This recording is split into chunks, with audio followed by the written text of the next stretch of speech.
भारत के एक दूरदर्श पहाड़ी इलाके में एक गांव था जिसका नाम था नागपुरा। यह गांव बहुत छोटा और सुंदर था, लेकिन इसके बारे में कई रहस्यमय कहानियां मशहूर थी। लोगों का कहना था कि यह गांव भूतिया है और सूर्यास्त के बाद यहाँ अजीब घटनाएं घटती है। नागपुरा के बारे में कहते हैं कि कई साल पहले गांव में एक महामारी फैली थी। इस बीमारी ने गांव के अधिकांश लोगों की जान ले ली थी। जो बचे थे वे डर के मारे गांव छोड़कर चले गए। इसके बाद से गांव वीरान हो गया, लेकिन कुछ दशकों के बाद कुछ लोग वहां वापस बसने आए। जिन्होंने वहां रहने की कोशिश की उन्हें अजीब अजीब सी चीजें देखी। कभी रात में किसी के रोने की आवाज़ सुनाई देती तो कभी किसी की कदमे की आहट।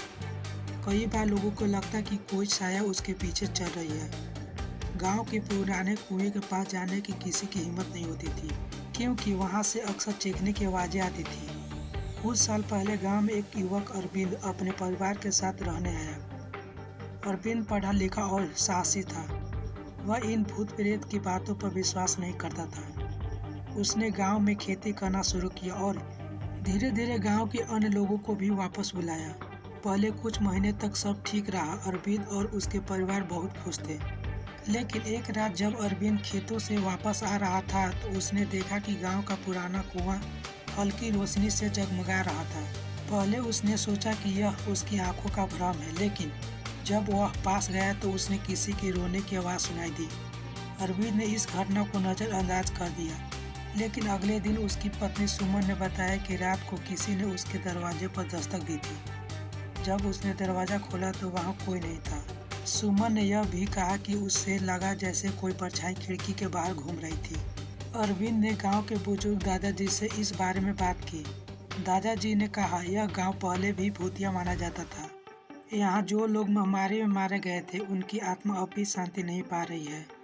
अरविंद ने तय किया कि वह इस रहस्य का पर्दाफाश करेगा। वह उस पुराने कुएं के पास गया जहाँ रोशनी दिखी थी। इस बार वह दिन के उजाले में गया।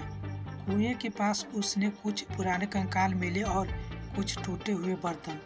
यह देखकर वह हैरान रह गया। वह गांव वापस आया और उसने पूरे गांव वालों को इकट्ठा किया।